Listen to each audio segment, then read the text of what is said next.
Assalamualaikum warahmatullahi wabarakatuh. Salam dan bahagia. Perkenalkan, nama saya Adwin Dwi Artanto, NIM 20200012047 dari Prodi Teknik Industri B. Dalam video kali ini, saya akan menjelaskan tentang mesin perkakas, yaitu mesin bubut dan mesin fresh beserta bagian-bagiannya. Untuk yang pertama, mesin bubut. Mesin bubut adalah salah satu jenis mesin perkakas yang digunakan untuk proses pemotongan benda kerja yang dilakukan dengan membuat sayatan pada benda kerja, di mana pahat digerakkan secara translasi dan sejajar dengan sumbu dari benda kerja yang berputar. Mesin bubut merupakan mesin perkakas yang memiliki populasi terbesar di dunia dibandingkan mesin perkakas lain seperti mesin fries, drill, scrap, dan mesin perkakas lainnya. Bagian-bagian mesin bubut. Yang pertama, kepala tetap. Kepala tetap adalah bagian dari mesin bubut yang letaknya di sebelah kiri mesin. Dan bagian inilah yang memutar benda kerja yang di dalamnya terdapat transmisi roda gigi. Pada kepala tetap ditempatkan berbagai bagian mesin yang memudahkan kita melakukan pekerjaan. Beberapa bagian yang ada di kepala tetap adalah plat mesin, engkol pengatur pasangan roda gigi, cakra bertingkat, serta motor penggerak mesin. Pada kepala tetap ini pula, kita memasang alat pemegang benda kerja sehingga aman pada saat dikerjakan. Alat pemegang atau penjepit ini disebut dengan cekam. Cekam ini dibedakan menjadi dua, yaitu cekam rahang 3 dan cekam rahang 4. Cekam rahang 3 pergerakan rahang penjepitnya adalah serentak, sehingga pada saat kita menggerakkan satu kunci penggeraknya, maka ketiga rahang bergerak serentak. Cekam rahang 4, pada saat kita menggerakkan kunci penggeraknya, maka rahang yang bergerak adalah satu persatu. Yang kedua, selang kulen atau selang pendingin. Selang kulen berfungsi untuk menyemprotkan cairan kulen saat membubut. Kulen berguna untuk menstabilkan suhu alat potong sehingga ketajaman mata potong bisa lebih awet dan hasil pembubutan lebih optimal. Contohnya dalam proses pengeboran benda kerja. Namun, tidak semua jenis alat membutuhkan kulen dalam proses pembubutan. Bagian ketiga yaitu toolpost atau dudukan pahat. Toolpost ini berada di atas eretan atas, digunakan untuk memegang atau menjepit pahat bubut pada saat proses pembubutan. Secara umum, toolpost ada dua macam, yaitu standar toolpost serta adjustable toolpost. Selanjutnya yaitu kepala lepas. Kepala lepas adalah bagian dari mesin bubut yang letaknya di sebelah kanan dari mesin bubut, yang berfungsi untuk menopang benda kerja yang panjang. Pada saat mengerjakan benda berukuran panjang, kemungkinan bengkok sangat besar, sehingga harus ditopang pada kedua ujung, yaitu di kepala tetap dan kepala lepas. Selanjutnya, eretan. Eretan adalah alat yang digunakan untuk melakukan proses pemakanan pada benda kerja dengan cara menggerakkan ke kiri dan ke kanan sepanjang meja. Eretan utama akan bergerak sepanjang meja sambil membawa eretan lintang dan eretan atas dan kedudukan pahat. Selanjutnya, eretan alas. Eretan alas ialah eretan yang kedudukannya pada alas mesin dan dapat bergerak ke kiri atau ke kanan sepanjang alas. Di dalamnya terdapat perlengkapan mekanik yang menggerakkan eretan tersebut secara otomatis atau digerakkan dengan tangan. Selanjutnya, eretan lintang. Berada di atas eretan alas dan kedudukannya melintang terhadap alas. Gerakan melintang yaitu menjauhi atau mendekati operator, baik diputar dengan tangan maupun secara otomatis. Kegunaan eretan ini antara lain untuk memberikan tebal pemakanan pahat atau menggerakkan pemakanan pahat. Pada bagian yang dekat, dengan permutarannya terdapat skala ukuran. Dengan skala ini kita dapat mengatur tebal penyayatan pahat. Eretan atas terletak di atas eretan lintang dan diikat oleh dua baut. Pada eretan ini terpasang rumah pahat. Kedudukan eretan dapat diubah-ubah atau diputar 360 derajat sesuai dengan kebutuhan. Pada bagian alasnya terdapat skala derajat. Eretan ini khususnya untuk membuat tirus dengan sudut yang besar pada jarak pendek. Gerakannya tidak otomatis. Motor penggerak. Motor penggerak berada di bawah kepala tetap atau gearbox. Berfungsi mengubah energi listrik menjadi energi mekanik atau memberikan mesin tenaga untuk bergerak. Tombol emergency stop digunakan dalam keadaan darurat untuk mematikan mesin. Tombol ini termasuk hal yang penting untuk keselamatan kerja. Umumnya, mesin-mesin memiliki tombol ini. Handle atau tuas. Handle pada setiap mesin bubut berbeda-beda. Beda pabrik, beda ukuran, berbeda pula handle-handlenya. Cara menggunakan handle dapat disesuaikan atau berpedoman pada tabel yang menempel pada mesin. Fungsi dari handle ini ada berbagai macam, antara lain: yang pertama, pengaturan kecepatan spindle. Kedua, pengaturan feeding atau kecepatan pemakanan secara otomatis. Ketiga, pengaturan arah pemakanan. Keempat, pengaturan penguliran. Kelima, menyalakan dan mematikan mesin. Keenam, pengaturan arah putaran spindle. Bagian selanjutnya yaitu lampu penerangan. Lampu ini digunakan untuk membantu operator melihat benda kerja saat dibubut. Berguna juga untuk membantu operator melihat hasil pengukuran benda kerja. Namun, tidak semua mesin bubut dilengkapi dengan lampu. Alas mesin. Alas mesin digunakan sebagai tumpuan gaya pemakanan pada waktu pembubutan dan juga sebagai tempat kedudukan kepala lepas, eretan, penyangga diam atau steady rest. Poros transportir dan poros pembawa. Poros transportir adalah poros berulir berbentuk segi empat atau trapesium dengan jenis ulir wide rod atau ulir metrik yang terletak di bagian bawah eretan alas. Berfungsi untuk membawa eretan pada waktu pembubutan secara otomatis, misalnya pembubutan arah memanjang atau melintang dan ulir. Bagian terakhir yaitu rem kaki, digunakan untuk menghentikan mesin. Rem ini sangat berguna ketika mengulir dan berhenti pada posisi tertentu. Dalam keadaan darurat, operator juga bisa menggunakan rem kaki untuk menghentikan mesin. Untuk selanjutnya, saya akan menjelaskan salah satu pembubutan, yaitu pembubutan ulir luar. Pertama, persiapkan gambar kerja. Siapkan gambar kerja dan pahami dimensi-dimensi sesuai dengan permintaan gambar kerja. Yang kedua, persiapkan alat potong. Beberapa alat potong yang perlu disiapkan adalah pahat rata, pahat muka chamfer, pahat alur, serta pahat ulir metris.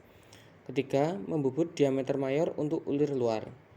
Untuk pembubutan ulir luar, diameter mayor dari ulir luar biasanya dikurangi sebesar 0,2 mm dengan tujuan pada waktu proses penguliran terjadi build up chip pada puncak ulir, maka diameter ulir luar akan pas dan mudah pada waktu pengepasan. Untuk yang keempat, membuat alur pembebas ulir. Alur pembebas atau undercut perlu dibuat agar pada waktu penguliran, pahat tidak menabrak pada bagian pojok atau siku pada pembubutan ulir dengan diameter bertingkat, dan agar pada waktu pengepasan bisa mepet dengan bagian pojok atau siku. Untuk yang kelima, mengatur jarak puncak atau pitch yang diinginkan. Aturlah pitch sesuai dengan tuntutan gambar kerja dengan cara melihat tabel otomatis ulir dan memutar tuas roda gigi pada gearbox fit sesuai dengan tabel. Untuk yang keenam, mengecek kesesuaian jarak puncak ulir. Untuk mengecek kesesuaian jarak puncak ulir, maka dilakukan pembubutan ulir dengan kedalaman setipis mungkin dan kemudian dicek dengan mal ulir atau pitch gauge. Yang ketujuh, pembubutan ulir. Setelah sesuai pembubutan ulir dapat dilakukan dengan penambahan kedalaman 0,1 setiap penyayatan. Untuk proses finishing, penambahan kedalaman sebesar 0,02 mm dan dilakukan 2-3 kali penyayatan. Pada kedalaman yang sama, setelah sesuai, cek dengan mur atau ring thread gauge. Selanjutnya kita akan membahas tentang mesin freeze dan bagian-bagiannya. Mesin freeze adalah suatu mesin yang digunakan untuk mengerjakan atau menyelesaikan suatu benda kerja dengan mempergunakan pisau freeze sebagai pahat penyayat yang berputar pada sumbu mesin. Mesin freeze termasuk salah satu mesin yang gerak utamanya berputar, di mana pahat potong atau pisau freeze dipasang pada spindle.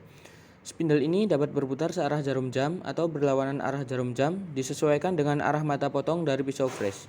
Sedangkan putarannya dapat diatur sesuai dengan kebutuhan dengan menggunakan rumus yang telah disediakan.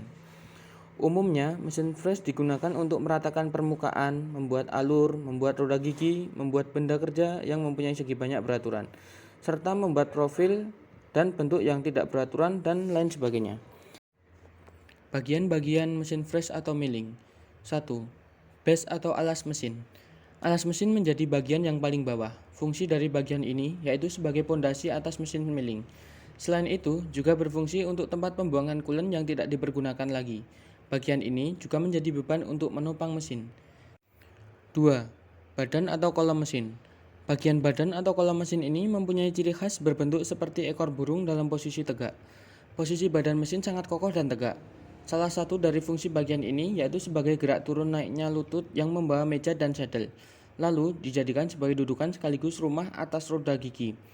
Badan mesin ini juga menjadi suatu patokan atau sumbu utama. Yang ketiga, lutut atau keni. Pada bagian ini mempunyai dua buah alur yang berbentuk seperti ekor burung tegak lurus. Satu dari ekor tersebut berpasangan dengan saddle, sedangkan ekor lainnya berpasangan dengan kolom atau badan mesin. Bagian mesin selanjutnya yaitu saddle. Untuk bagian ini terletak di antara meja mesin dan lutut. Saddle ini mempunyai bentuk persegi dan juga terbuat dari material besi yang dicor. Saddle ini bisa digerakkan melintang dan hampir mendekati bagian kolom mesin.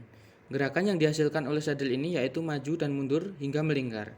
Dapat pula dikunci ke bagian lutut saat dibutuhkan. Bagian selanjutnya yaitu meja mesin.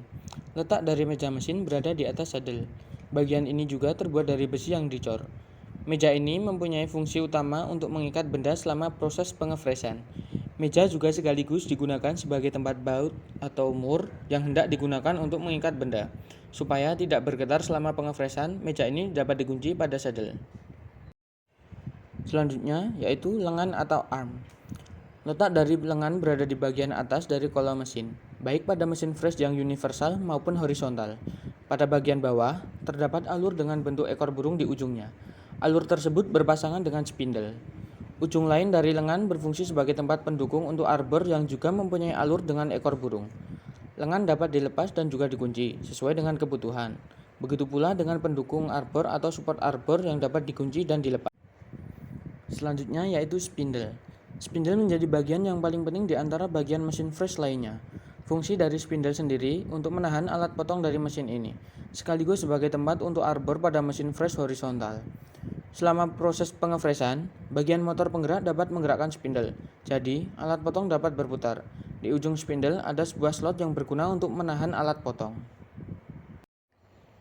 Bagian selanjutnya yaitu arbor. Bagian arbor ini mempunyai fungsi untuk eksistensi atas spindle. Selain itu, arbor juga dapat digunakan untuk memegang alat potong atau pisau fresh, serta dapat berputar searah dari pemakanan alat potong. Arbor ini pada dasarnya menjadi tempat kedudukan atas pisau fresh. Bagian yang satu ini juga dipasangkan dengan spindle, jadi saat spindle berputar, maka arbor ini turut berputar. Bagian selanjutnya yaitu support arbor atau pendukung arbor. Untuk support arbor mempunyai fungsi sebagai pendukung arbor, supaya dapat bergerak dengan stabil. Bagian ini mempunyai alur dengan bentuk ekor burung. Selain itu, support arbor juga berpasangan dengan lubang dan lengan mesin. Selanjutnya yaitu milling head. Milling head terletak di bagian paling atas untuk mesin fresh vertikal. Milling head ini terdiri dari motor penggerak, spindle, dan beberapa mekanisme pengendali mesin lainnya. Bagian selanjutnya yaitu motor penggerak. Bagian motor penggerak ini mempunyai fungsi untuk mengubah energi listrik ke dalam energi mekanik atau gerak. Pada bagian inilah yang merupakan sumber penggerak dari mesin fresh. Selanjutnya yaitu handle. Bagian yang terakhir yaitu pisau fresh atau milling cutter. Pisau fresh ini mempunyai berbagai macam jenis, mulai dari 1 gigi hingga 4 atau 10 gigi. Semakin banyak gigi, maka semakin cepat pula proses penyayatan benda. Bentuk dari pisau fresh ini juga bervariatif. Ada yang berbentuk pipih, dan ada pula yang berbentuk panjang serta bulat. Pada pisau ini mempunyai lubang. Dengan suatu ketelitian yang tinggi, lubang pisau dapat masuk pada arbor mesin. Di lubang pisau ada alur pasak yang berfungsi untuk tempat kedudukan dari pasak tersebut. Jadi, pisau dapat terikat kuat di arbor. Selanjutnya adalah contoh pengefresan pembuatan blok V. Yang pertama, siapkan alat dan bahan. Yang kedua, haluskan dan masukkan ukuran benda kerja yang sesungguhnya menggunakan mesin fresh dan kikir. Yang ketiga, haluskan permukaan benda kerja dengan kecepatan putaran sesuai dengan tabel yang digantung di mesin atau dengan rumus. Yang keempat, ganti cutter dengan diameter 12 mm. Yang kelima, buat alur pada benda kerja sesuai ukuran. Yang keenam, buat alur dengan kecepatan putaran 650 rpm atau dengan rumus yang telah ditentukan. Yang ketujuh, setelah pembuatan alur selesai, chamfer sisi yang memiliki kedalaman 12 mm dengan sudut 30 derajat dan chamfer sisi yang memiliki kedalaman 10 mm dengan sudut 45 derajat, tapi sisakan 2 mm kedalaman untuk tidak dichamfer. Selanjutnya, ratakan setiap permukaan yang kasar menggunakan kikir. Dan yang terakhir, setelah semuanya selesai, bersihkan mesin dengan menggunakan kuas dan keringkan menggunakan majun atau absorben dan olesi dengan oli permukaan. Terima kasih telah menonton video ini. Jika ada kesalahan dalam pembuatan video ini, kami mohon maaf. Wassalamualaikum warahmatullahi wabarakatuh. Salam.